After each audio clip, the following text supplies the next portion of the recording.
Hello. Hi, people. Yellow. Hello, friends of the internet and such. Hey, let me see. Who was all in chat? I see Adam. I see Sput. Let's see. I'm looking at E-Robs, Finder, Griffin. We got a few people in there. Y'all say hello. So many peeps. What's up, everybody? How's it going? I feel so fresh, and y'all have been just at it so intensely, making the magic happen this weekend. Just rode hard and put up wet. And that's how we're starting the panel today. That's pretty accurate, though. It's a little it's a little scarily accurate. Let me do the official introduction. Sorry, guys. I will be better. That's a lie. You know I won't. Hi, guys. Welcome to the STF CONLine 2022 panel for Making Backstories Matter. Hey, Lily. Did you like that? It was good. Yeah. I wish you have to articulate with your hands like that the entire time. Yeah. Every single point that Only you make can do. has to be Vogued. like talking to my father. The sad thing is I do actually gesticulate with my hands a lot. Sput, thank you so much for the gifted sub. You're a beautiful creature and we appreciate everything about you. Nice. Yeah, so most of you, I assume you guys know, hi, my name is Emily. I am with the Southern Tomfoolery Network. This is one of my, let me see, am I pointing the right, there he is. This is my good buddy, Heath Parker. He is also with the... Dodging it. Oh, he dodging. I'm gonna get you. Poke.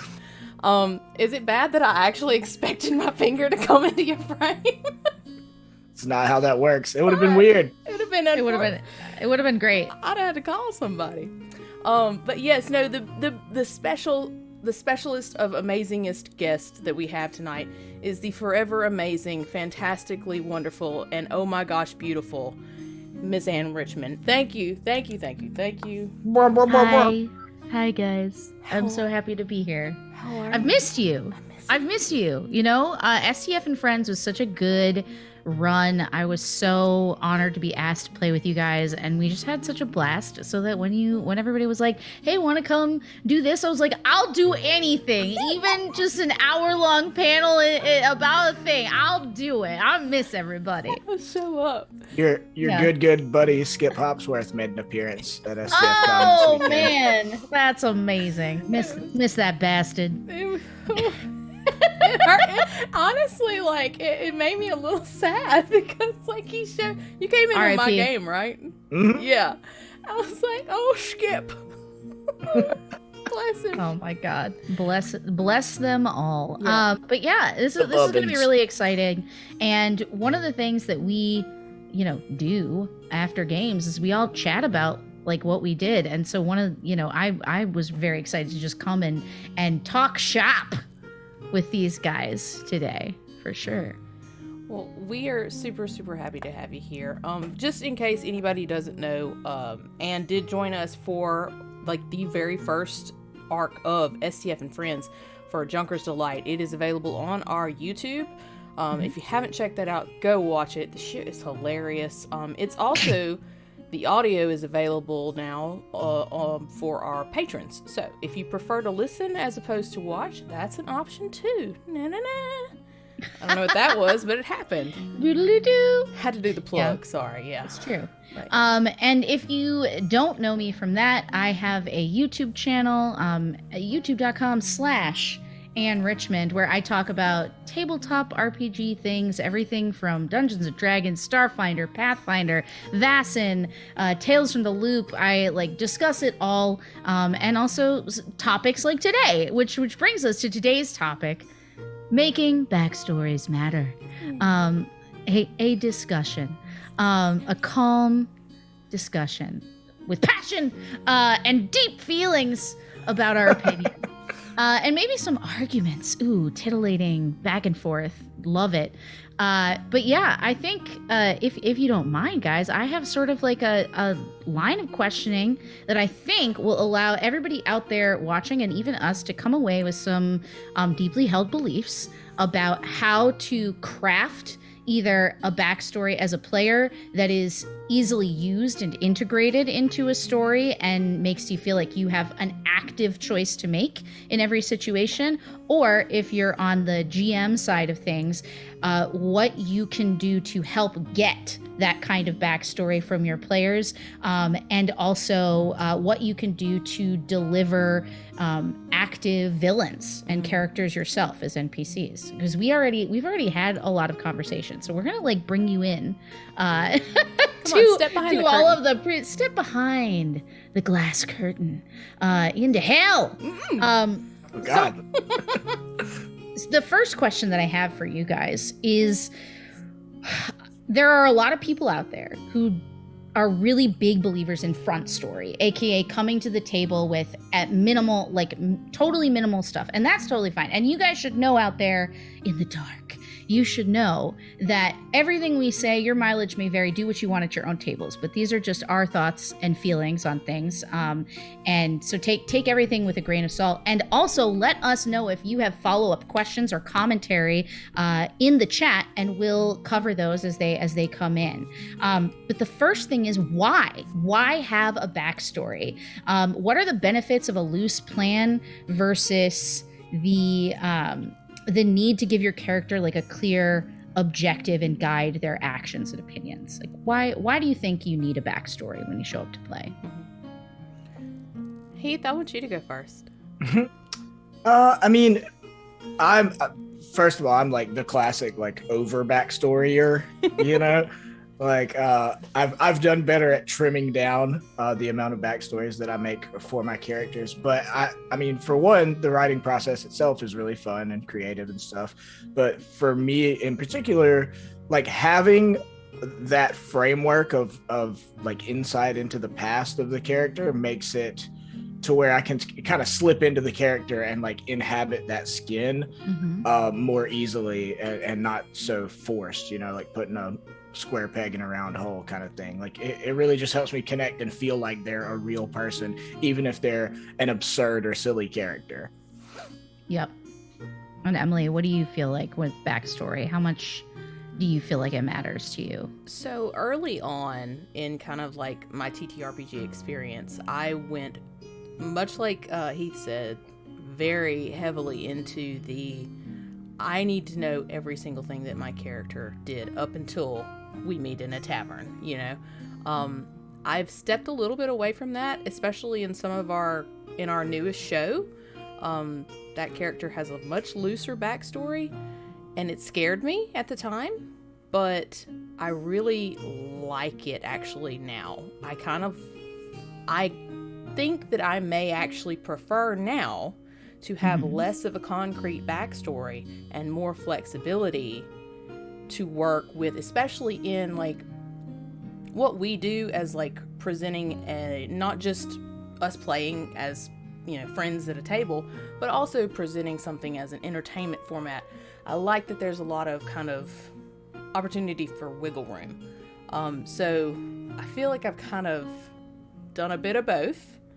Over prepping and a little bit of under prepping, but I don't think there's a wrong way for sure. And did that answer the question? It absolutely does. Also, there's no right or wrong. This is not a test. I'm not I'm not scoring us on our performance here. Put my notes away. Okay.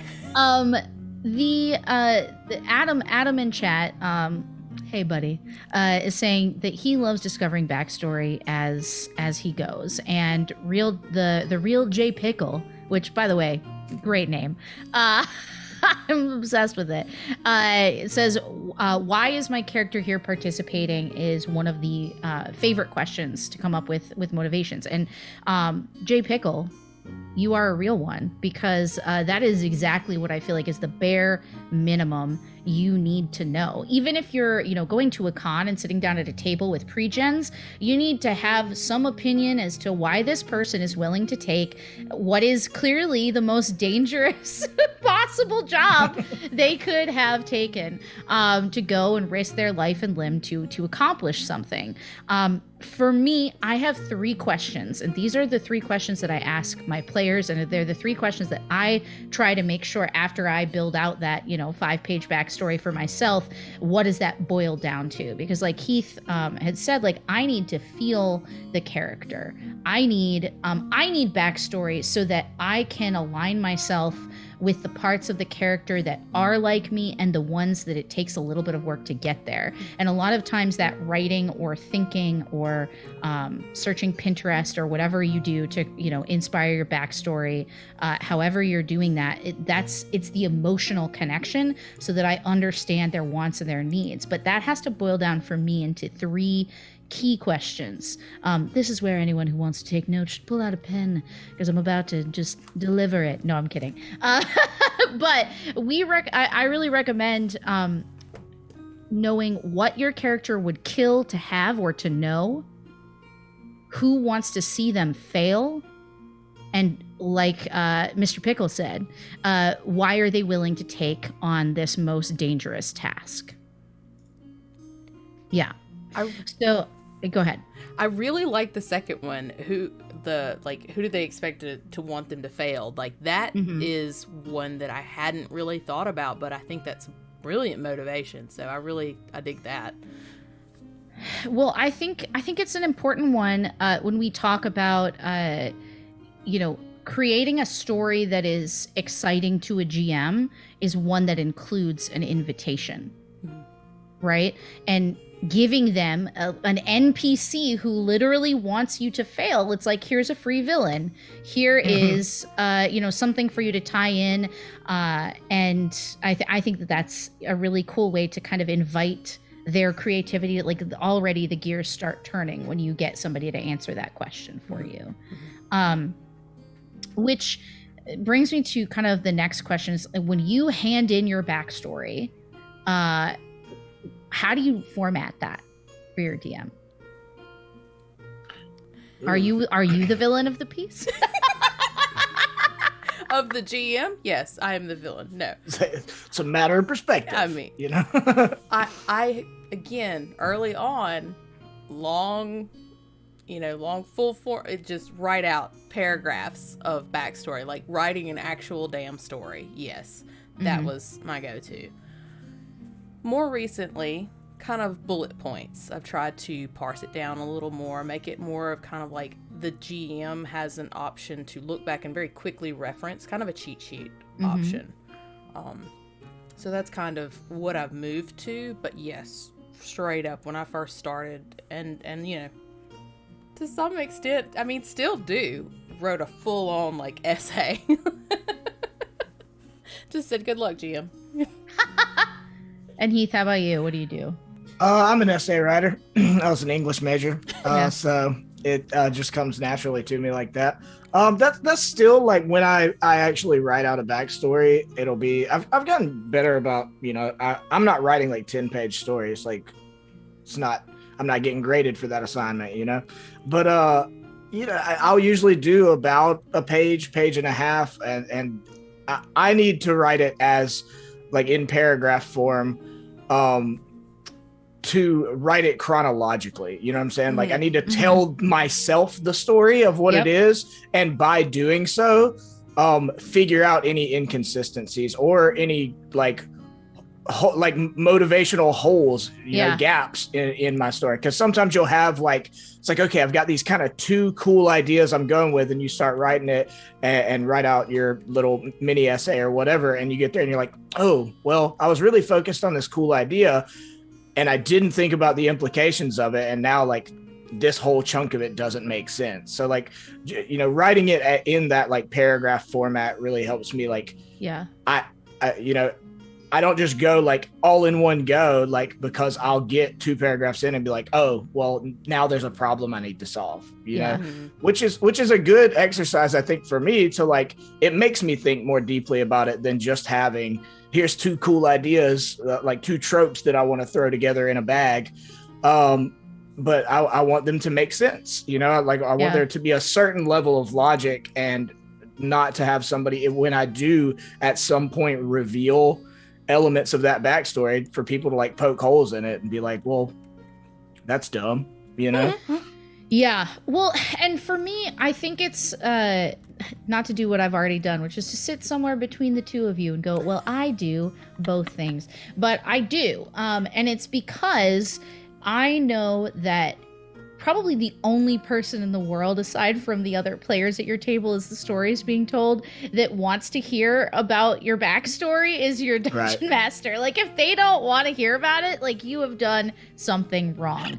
And I did have a DM early on who was just like, if it was more than a paragraph, he just wouldn't read it and wouldn't get excited about it.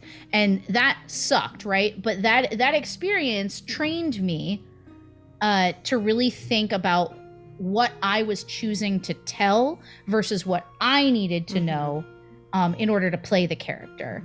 And it's always okay, I think, to reach out to your DM as the story is progressing and say, hey, so what's happening right now is really keying into this theme for my backstory. And here's this, aspect of my character that I wanted you to know about, and kind of deliver it to them as needed. But starting out, so I'm extra. I'm only extra. Really? So did you know? I hadn't heard that. So what I like to do is do exactly what Heath is talking about, and I'll start by bullet pointing everything in a chronological order of what happened to them, and then as I need to, I will go more into that for myself and write, what I feel like the emotional weight of that was.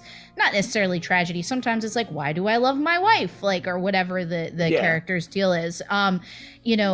But then what I'll do is when it becomes time to set it up in a format for the Dungeon Master, I will port everything into a Google document. I will pull out every important NPC that only the ones that I am hoping may have an effect or show up in the story at all. You are guiding. It is your responsibility to help your DM understand what you want out of your character. So I will then put kind of an appendix or a chapter heading at the top of it with bookmarks that hot link it deeper into the thing. So they'll see, this person is a Lashunta. They were my mother. They destroyed our entire town as the sound bite of it. And then I will hot link that into the chronological place in the story that I've written, so that they have something they can look at during the game to be like, oh crap, what was that thing that they had in their backstory? Oh, it's this person. And then it will just hook itself right in. Yeah. I was literally about to say, okay, Adam just popped in the chat. I was like, Adam is probably having the vapors right now, thinking oh Lord, if I could get my players to do that, it would be fantastic. Well, and part of it is you have to realize that, for me, so I am dyslexic. So when I see a wall of text, even though I deeply want to read it and center myself in somebody else's creativity, that is really hard for me to do, especially in the moment when I'm trying to look for something specific. So putting something in a Google Doc where somebody can Control F at the very least, but also setting it up in that way. And I will put the answers to those 3 questions right at the top, the 3 questions I mentioned earlier, so that when they first get it, they're like, oh, here's my thesis of who this character is. And then I'll put, either character art that I've commissioned or, just a short description of what they look like.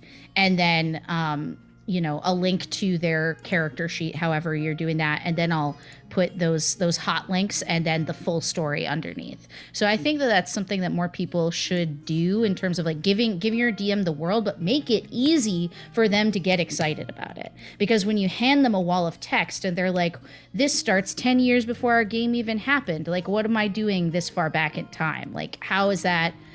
Sometimes it's hard for them to get excited if they have to wade through your whole chronological life story to start to get a sense of who the characters are. Does that make sense? Yeah. Well, and kind of to that point, when I first started making characters, I did, like I said, I need that kind of chronological order of events of their life for myself, and I would want to storyboard out their life, from birth to where we are now. And as I've made more characters, I've really trimmed a lot of that, and tried to be cognizant of okay, well, what elements of this are actually important. So I'll more often now write what's the one big event that founded like how this person views the world now, instead of like, I don't need to know what their childhood was if there wasn't an event or trauma in their childhood that informs their motivation now. You know? Yeah. I think another thing that is really helpful for DMs in terms of inviting and or like showing your players that they can trust you, because like I said before, I did have a DM who like kind of just ignored big swaths of my creativity, which sucked. Like, but obviously, like that's something that we talked about as our friendship developed, and I was just like, you can't ask somebody to get excited about your game and then when they do, be sad about it or ignore it. But I do think that leaving room for your DM to be to make a decision, like a really big decision for your character, like saying, hey, I want to have had a teacher at magic school that we didn't have a good relationship. I don't know if there's somebody from your campaign that you're planning who makes sense for that, but like feel free to tell me who that is. Or I don't remember what happened to me for 5 years, but there's like a huge blank in my memory, and I'd like to discover that as our game goes on, like who I am, and things like that. I think are really exciting for a DM and allows them to feel like, like, oh, this person is trusting me to carry them into my story. Yeah. I know, like, you always hear the phrase, like, the devil is in the details, right? Like, one thing I've kind of come to realize, and I think, as part of my growth, is, like, sometimes, like, a very specific detail, like your magic teacher or whatever, like, that can be very useful and actionable for the GM or whatever. But if you're doing that, like, I want to tell you everything that happened in my life, and the more detailed it is, the more you kind of box yourself in and limit your GM's ability to kind of riff and add elements in and change them. And that's something like I definitely had to work on, because earlier characters just like, no, these are the things that happened, and it's like, well, I need to adapt this to make our story work. So that brings me to a concept that it kind of blew my mind. It came up. So I've been playing a game with Waffles Maple Syrup on bi-weekly Fridays, and it's been awesome. But one of the things, and the character that is, I think she might still be on the screen right now. I don't know, but on my screen, she is purple, just like all the other characters I play, as Heath pointed out earlier. But we were talking after the last game about the potential of experimenting with sharing everybody's backstory with everyone and trusting that no one will metagame and that everybody just wants everybody to help bring these cool aspects of their character to light. And especially for characters that are quieter or more stoic, I started to feel like that was a really cool idea for me to know that somebody, has daddy issues or whatever, to be able to instigate a conversation or create a scenario that might spur them into sharing something, not just going up and talking to them. But yeah. Okay, sorry, go ahead, Emily. No, you're good. So I'm not gonna like pull the curtain back too much, but that's very, very interesting, because we not too terribly long ago within one of our games had that situation. One of the characters that we have set up, as not being very, forthcoming or a little, not standoffish, but I think stoic is a really good word. And we, as the players and the characters, had no idea that the other player was trying to set something up, because we don't know their backstory. We don't know that. And like the GM can only do so much with what they have. Nobody's a mind reader, So having the option to be aware of the other characters' stories is very, very interesting to me. And I think if you do trust, I guess, in sort of the maturity of your table, to be able to separate that player character knowledge, I think that is a really, really neat concept. But I think again, every table's different, so mileage may vary. The other reason that I kind of like it from a table safety perspective is that if you have a game that is super dark, like Vassin or something like that, sometimes it's nice to know what's going on in other people's backstory, so everybody has a chance at the outset during session 0 to be like, hey, I really don't want drowning to be a part of this game, and that seems to be like a huge part of your backstory. Is there any way that we could adjust that? Or maybe or remove yourself from the game. Like, you don't have to tell somebody else that they, need to change, but like that's a big part of session 0 is making sure that everybody wants to tell the same story and is excited to tell the story in the same style. And so that's just another, reason that I started to think, hey, maybe I should have people share their backstories in my definitely in my stream games, because it also helps, bring out those more cinematic moments. And facilitate the story being told. The other thing that I think DMs can do to help activate backstories is, let me ask you guys this. Do you have this situation where you write all this stuff and you submit it and then you sit down to play and you're like, bleh. like does not compute, and suddenly you're talking and you're like, this wasn't the accent I planned. This wasn't the personality I planned. This is just what's happening. First off, Anne, get out of my head. Secondly, yes. Very often. A lot, in fact. Heath, are you perfect, or do you have the same?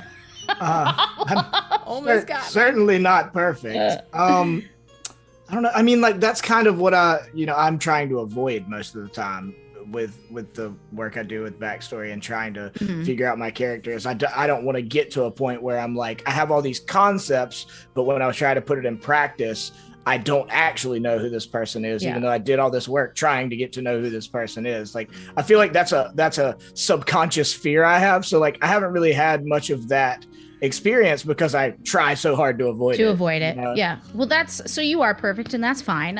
In case people at your table aren't, or you aren't, one thing that, again, this came from the Waffles Maple game that I was like, oh, I've done, flashbacks or backstory images before games, but one of the things that Syrup did in our game was she created a little vignette where she actually worked with me on what I wanted to be expressed in that vignette about my character. So who did I want that scene to be with? Which aspect of my character am I teasing?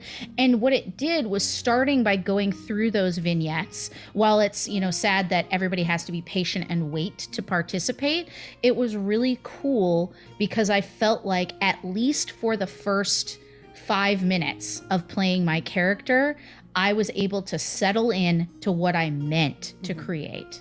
And so while it's not as improv heavy as the rest of it, there were definitely beats that were determined, like, this person is going to send you on a quest to do this, your reaction might be one of these 3 things, and how do you want it to end? Like, what is the feeling you want the audience and the other characters at the table to walk away from this moment with. And I thought that was such a cool idea for the start of a campaign, just to kind of settle in. Even though it is more planned, it really allows you to show up and play your intention. So we actually do that in our main show in Apollo Protection Agency, APA. We do a lot of kind of, like, we call them flashbacks or flash sideways. Doodly doos, that kind of stuff. But it's that I really love. Again, like you said, it is not so much improvised. A lot of it is very much scripted, but it's a really, really good opportunity for us as players to be able to get together to kind of like collaborate on a vignette, on a scene that really establishes an overall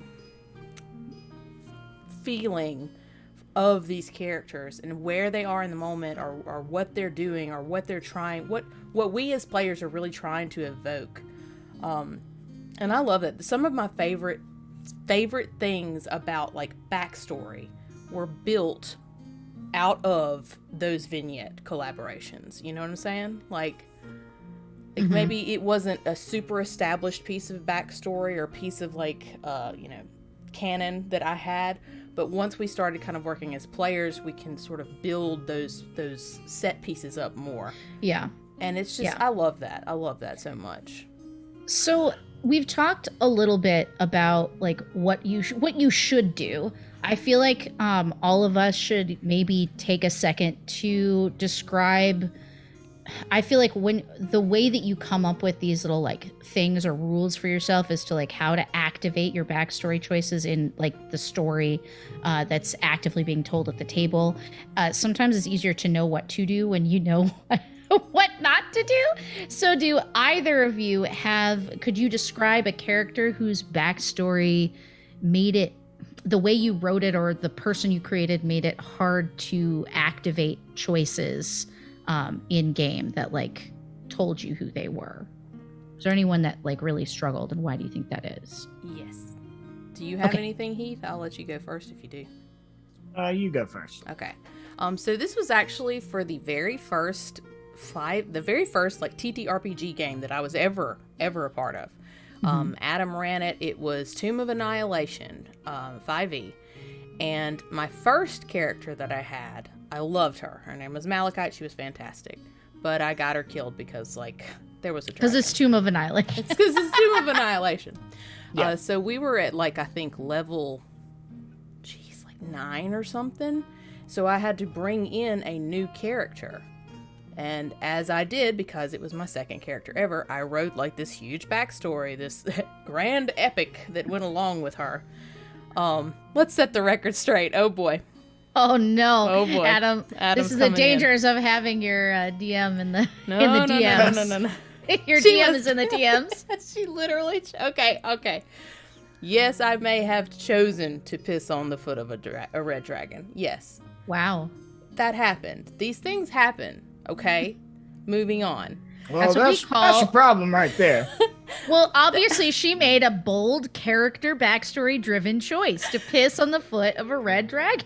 But that was my first character, which I loved, and she died the way she lived. But the second character... peeing on folks. Pissing. Just a pissing monster. She was a werewolf. She was evil. It was fine. Well, okay. But... doggo. That's what they do. They mark their territory. See? The second character... I'm fucking dying. It was hard for me to A, connect with the party, because I did not build the character with your 3 questions in mind. You know, why is this character here? I had a story that I wanted to tell, and I just pushed it into the story, and it didn't make any sense. And because of the way I wrote her, I felt like I wasn't being true to her when we were like required to take actions, make choices. I was like, this is not fun. This isn't great. I wrote a character that does not work at all with this story. So yeah, definitely I think being over ambitious with a backstory was a much of a hindrance in that situation. And a blanket statement to tag onto that, which may not have been the case with your particular character, but the biggest mistake that I see happen that I try to guide players away from is being a loner with no reason to have to be with the party. You have to be with the party.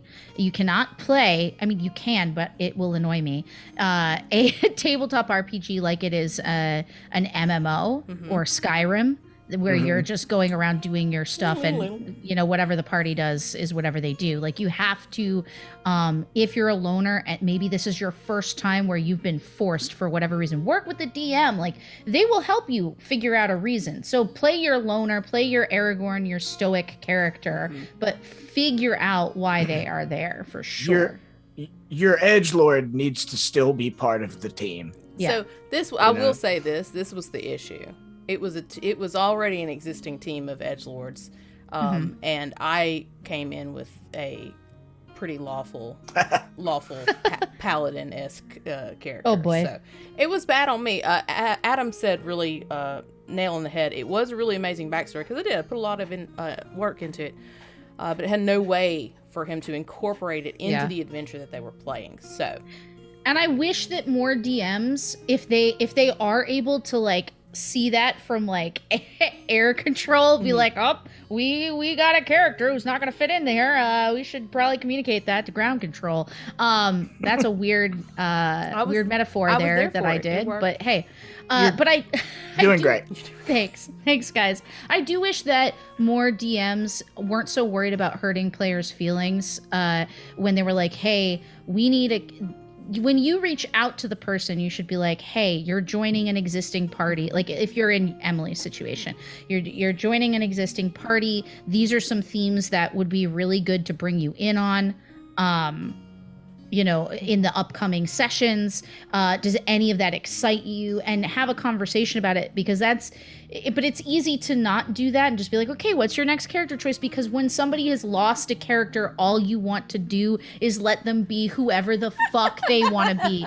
Because that's part of the sacred covenant of playing these games, is that like sometimes your characters are going to die, and everybody's okay with that, from the outset. But at the end of the day, I guess it's just important that you help them make choices that are going to allow them to have fun, rather than being so desirous of allowing people to do anything that you don't give them any guidance. Yep. Heath, did you have a character that you felt like? Yeah, I mean, I've definitely made some mistakes in my day. Back to our kind of 5e days, I think, to the point of you've got to understand and like embrace that it is a team game, that this is collaborative, right? So like I had to learn how to not be a main character syndrome person. Mm-hmm. Like my first big character in 2e, like I approached it like, this is the story I am telling, that you guys are also here. He was like an exiled prince who like wanted to get back and claim his kingdom or whatever, and it's like, well, that's not even part of the scope of this adventure.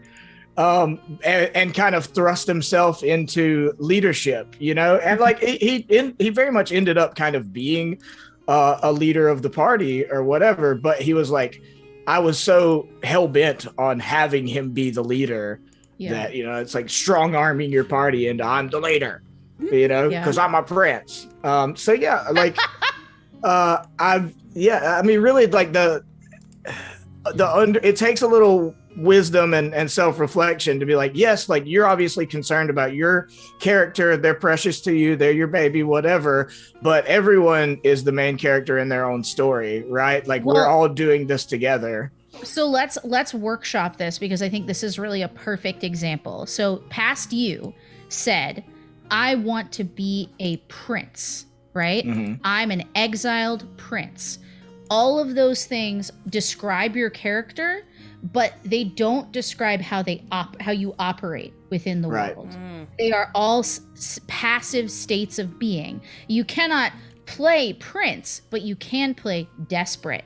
You cannot play leader, but you can play, or confident, but you can play concerned. You can play that you can if you have a goal, if you have an objective, you can try to obtain that. So if what you are trying to do as your exiled prince character is prove that you're still worthy of leadership, then you will look to take every action of responsibility that you can to prove to your team that you are a good leader. You are worthy of being a prince. Right. Well, and that's what it, ended up kind of morphing into. Yeah. But, at the onset, because I had never really built characters before, I didn't know what I was doing. It was like, he is an exiled prince, unjustly, of course, because they got to be the good guy. Right. Yeah. But like starting out, I was like, he wants to go out and, gain renown enough that he can come back to his homeland and reclaim his princely title and his home. And it's like, his home was a place that I made up that had nothing to do with the adventure, you know? So it ended up having to become, and as I grew as a player, that what I needed to do was prove to my party that he cared about their well-being and wanted to protect them and wanted what was best for them. Right. Yeah. And it ended up taking a death and resurrection as a paladin to kind of finalize that arc and give up the necessarily trying to reclaim Yeah. his princedom kind of thing. But that's so awesome. That's awesome that's that- not an objective that was realistically achievable, Mhm. you know? And that's your DM's job a little bit too, to guide you when they get that backstory and be like, okay, so all of this is fair. So is the story you want to tell X? You know, is that the feeling you're going for? If you don't become a prince again at the end of this campaign, are you going to be upset, or can this Right. be about being worthy of that?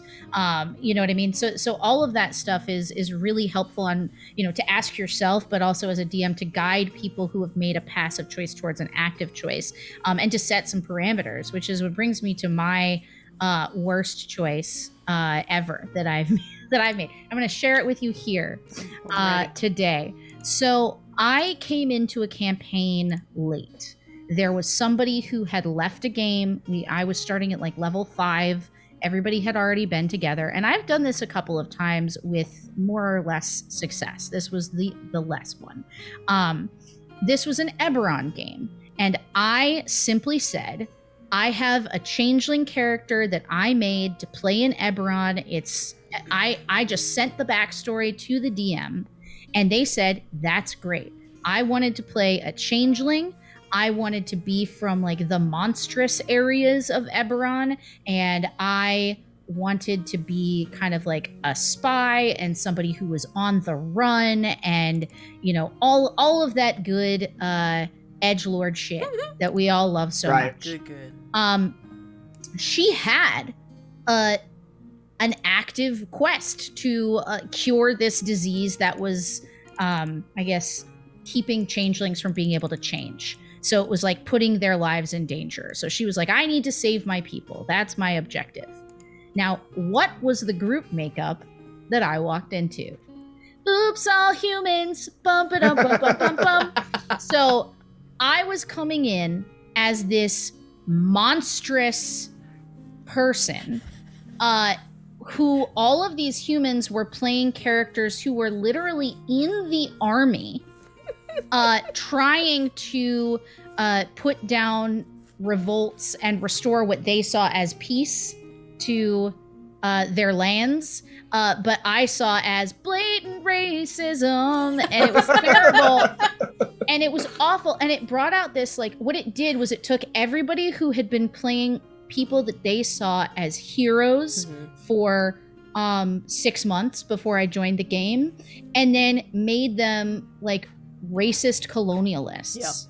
And while that is a really cool story to tell and to have everybody contend with, like, you know, if you're in the big structure of a large empire, like what that actually means, that was cool. But the reason it wasn't cool was because those people did not consent to play that story. Yeah. Right. And then I had made a character that was so firmly set in, like, if I am proven to be who I am as this changeling, like, I will be killed.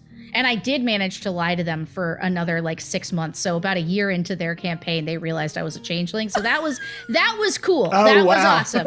I made it a really long time before they realized that I was not in fact a tiefling. Hey, But psst. I might be different than you think I am. But yeah, that was a really tough thing where I had made a super active backstory, but it was really hard to activate without making everybody else feel like absolute shit. Right. Like, and you had ruined their characters Yeah. for them, you know? yeah, they had to really look at their choices in a new way. And luckily, like, we had conversations about it, because I actually brought it up. They didn't bring it up. I brought it up to the DM, and I was like, hey, I feel like an ass that you, like, kind of let me make this choice. Yeah. And now I'm playing into it, and everybody seems like only a couple of the characters are like, oh, wow, maybe we should rethink our choices. But like one of them had really built this war hero character, and he was like, now I have to feel like I'm not, like, that sucks. Yeah. And so luckily we worked it out, and by the end of the campaign, that character, my character, got married, and it was the best. Aw. But it took a lot of discussions outside of the table for us to all be comfortable with it and to all get to play the game that we wanted to. Mhm. So, yeah, that's my terrible decision story. Well, I think that, and okay, and I this is not going to be a fair statement, but I'm going to say it, and then we can kind of like break it down a little bit. Mm-hmm. I think that it comes down to a lot down to that communication between players and your game master, because essentially, especially if the rest of the players at the table are not sharing backstories, if they're not sharing that information up front, the DM is the only person who actually knows what all those cards look like. Yeah. So if you're not actively trying to communicate and say, hey, I gave you this, is this genuinely okay? You know, GMs, don't be afraid to communicate with your players and let them know, hey, I totally see this story. I see that you put a lot of work, a lot of effort, a lot of heart into this, but I don't think that it is going to mesh as well as you think it will in the existing story. Yeah. So especially like secondary characters coming in, I think that that's a really good opportunity for your GMs, your DM, storyteller, whatever, to really get down to the nitty gritty of making the right character for the right story that's already present. And as a DM or a GM, storyteller, whatever, it is really, really interesting to be at the sort of epicenter of all of that like flood of information hitting you. But it really is your responsibility to think, 5 steps down the line, is this person challenging their worldview going to be fun? Yep. Is that a conversation I should have with everybody before it happens? Or should I just let this happen? Because I think my DM was so excited by the idea of me pretending to be a tiefling for as long as we could manage it before like I was about to die and I had to use my changeling skill to get out of it. Like I really feel like had he not been dazzled by the fun of that and thought a little bit further down it, that we both would have been like, wait a second, this is a terrible idea. But this needs to be a discussion if I'm going to do it. Now, 10 lawn gnomes, which is just the right amount, I feel, has a question. And it says, what are your thoughts on the kids on bikes style of backstory generation where other players have a direct say in your shared backstory? I'm not familiar enough with kids on bikes. I don't really know how they're. Have you ever played 10 generation Candles? works. 10 Candles? No. Okay. So this, to set the scene, is basically a scenario where you, as you're creating characters, part of the creation is creating relationships to other people in the party that already exist. Like this person is your bully, or you work at the ice cream shop with them, or all the things that make the Stranger Kids things, the Stranger Things kids, the Stranger Things kids, and how they relate to each other. Yeah. I've never played Kids on Bikes, but I have played Masks, which is a lot of fun, and there's some kind of like similar aspects to your character building there. Is you have to have connections within the party, and I actually really liked it. I don't know, do you do this at the table with Kids on Bikes? Is it all at the table? It's usually at character creation, like you do it at the table, and it's a very year zero engine thing, because you do the same thing in Vaesen, like how do your characters relate to each other. Oh wait, I guess Kids on Bikes, I'm thinking of Tales from the Loop, but yada yada yada, not same companies, not same system, but does same kind of thing. I like that. I like the concept anyways. I think I can certainly see how it could get, I don't know, it could be a little loose, I guess, but the more I play TTRPGs, the more familiar I become with different gaming systems and different approaches. I think I appreciate a little less aggressive amounts of information on character creation. So just hitting kind of the big points, like this person is connected to you in X way. this person is connected to you this way. I mean, I think that that's fun, and I think that it really provides a lot of opportunity for in the moment interaction, kind of impromptu, kind of table, person to person interactions at the table, which I think is most of the most fun things that we get out of tabletop gaming. So. Well, and there are lots, I think, All Caps Forever is saying Monster of the Week does the same type of thing, and that they find it kind of invasive because they can end character creation like not really liking their character because it got a little bit skewed and far from their vision, maybe.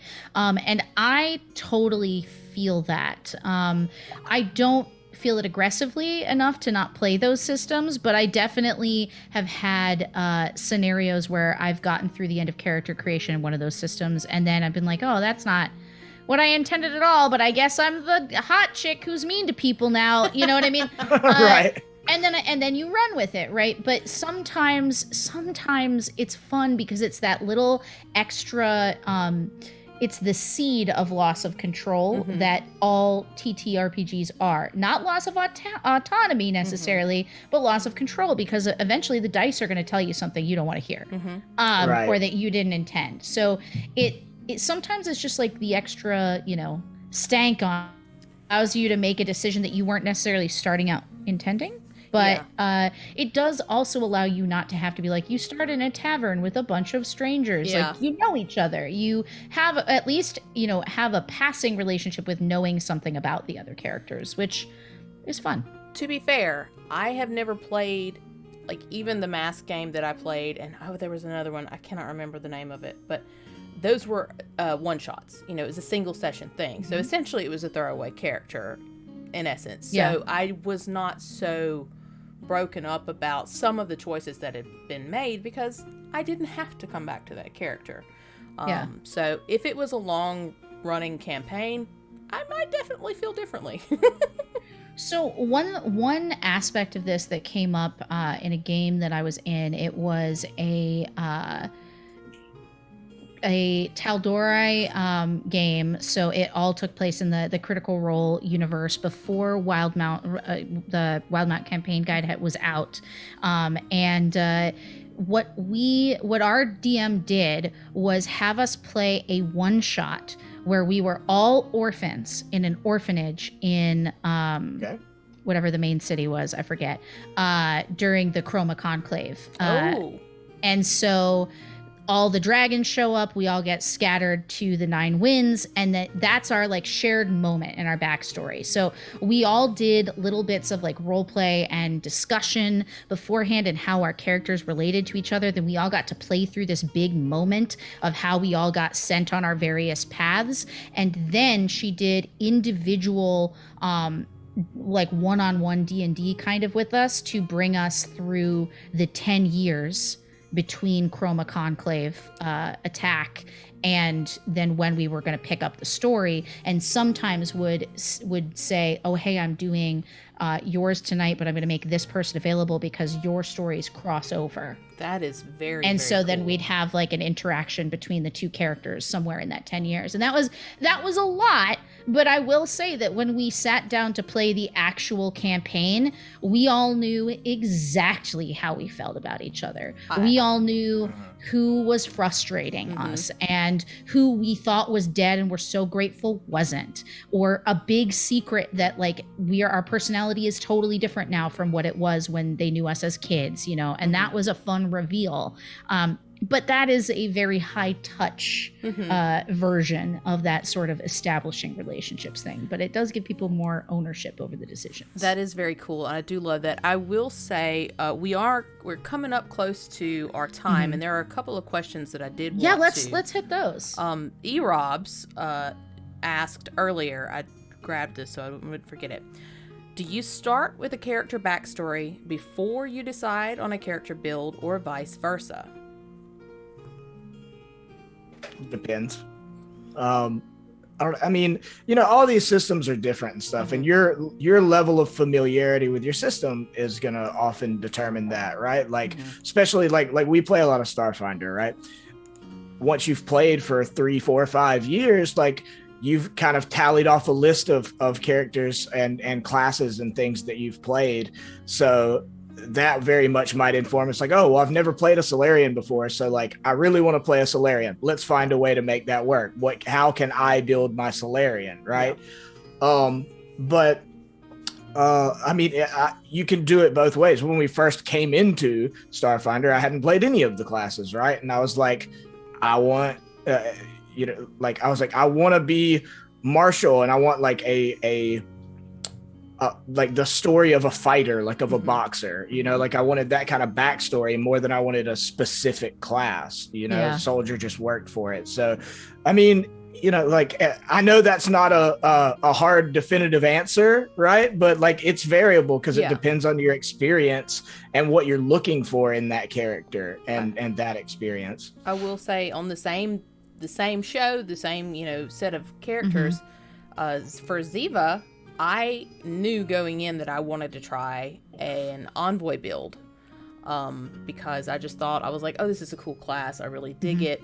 And so kind of I dug into the lore of Absalom Station. I dug into kind of like just the background of the actual system. And then I built my character around the build, like the basic build. And as I was writing her story, I went back in and I added more to the actual build, adjusted some of her feats and different things, which is one of the reasons why she sucks as a character early on. Emily came in and said, I really want to play an Envoy that can't heal stamina. That's what I want. So yeah, I agree with Heath both ways. Yes. Yeah. I think, like you're saying, that it's a familiarity with lore that allows me to just be like, oh, I really want to be connected to the Starfinders. Like, that's what I want to. I want to build a character who is, interested in that faction, and then it doesn't matter to me like so much whether I'm playing a Solarian or, Technomancer, clearly Technomancer Master Race class. But I love Technomancers. So like I'll play one whenever I can is basically the answer. But it's nice to see them get some representation. I'm so glad you love them. I really genuinely am happy about that. It's fun. But suffice to say, I feel like it depends on the system. A lot of times if I'm doing something new, I'll have to just like read until I find like a piece of lore or a class concept that is just like a life raft in the middle of a very desolate ocean in the center of a storm to be like, I cling to thee, and I will build everything from here. And other times, when I'm more familiar, I will absolutely be like, hey, this is my concept. What do we need? What best fits it? And then I have more of, I play so much 5e that like it's really easy for me to make a concept that fits into a million different subclasses, and then just play what feels like the party needs it for composition. So right, I mean, a little bit of both. Kind of to all of our points, that like again, like familiarity just makes such a difference in it, because like I play a lot of Starfinder, so like I have a lot of lore base that it could have nothing to do with class. It's like, oh, I love this nugget from this Packed Worlds lore book, and I can bounce on that. But like I don't play a lot of 2e, and I've been wanting to play more 2e. So my life draft for that is just reading through the classes and the specs of classes and be like, ooh, what mechanically would I like to do, and then we'll figure out a character around it. So to answer your question, we will not answer your question. Really. So the last one that I think we should do like a fast round of, because it's right up here, is how do you separate your own personality from a character's? Because this is the biggest point in the activation. So what do you guys have? Well, it sounds weird, but my answer to that is don't. Same. Like some of you is going to be in that. You are playing that character. Find like it's not very hard to find things mechanically about a character that are nothing like you. Most of us are not fucking level 10 heroes, like those things Speak will for be yourself, Pete. I will. You guys are obviously champions. But like use what you are comfortable with, right? Like my personality comes out in all of my characters in different ways, right? Like give yourself some projects, give yourself some themes. Like Mike has my kind of wry, Mhm. gruff sense of humor or whatever, but obviously I'm nothing like Mike. He's a 50-year-old boxer man.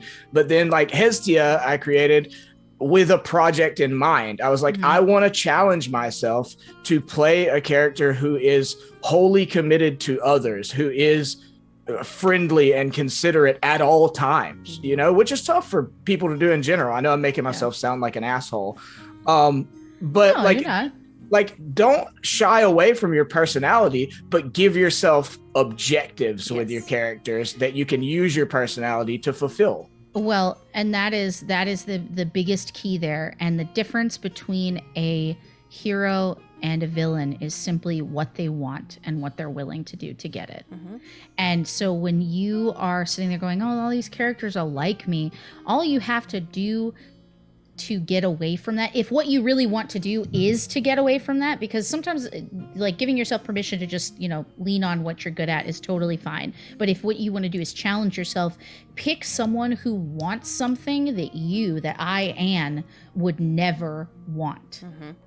And make sure that, work with your DM that works within the scope of what the party can actually get into, but find a way to identify with that person's, central quest, with their central super objective. And once you can align with that, it feels a lot less strange to lean into those aspects of the character that aren't like you, and also to rely on dice rolls. If you are not an eloquent bardic mastermind, and you want to play a bard, like, you're totally okay to do that. Just use your rolls and talk about like what the person says. Maybe you're say like, they say these things, but the way that they say it feels like X. I'm super bad at puzzles, but I like playing intelligent characters, and so sometimes I have to roll for hints because I'm not good at them. I'm just not good at them. And but your character is allowed to be good at things that you're not. And so, challenge yourself little by little to do something new. But yeah, I think there's, a wheelhouse that we all find ourselves in. Yeah. And that's okay too. Yeah, well, I mean, I think that's what can be hard for people in general, is like justifying, how can I play this character who's so obviously better at all these things I don't have any life experience in? And there's nothing wrong with, as you said, like, just describe what you're doing. You don't have to necessarily like role play it and have the perfect words. Like, just communicate what objective you're trying to achieve, and we will make it like in our head canon. We assume, okay, well, they said it the right way. You did that. Yes, absolutely. Right. 100%. Guys, I it's about time to wrap it up because we have to get ready for our next bit, which is going to be our closing ceremonies for STF CONLine 2022. Wrap it up. Wrap it up. I'll take it.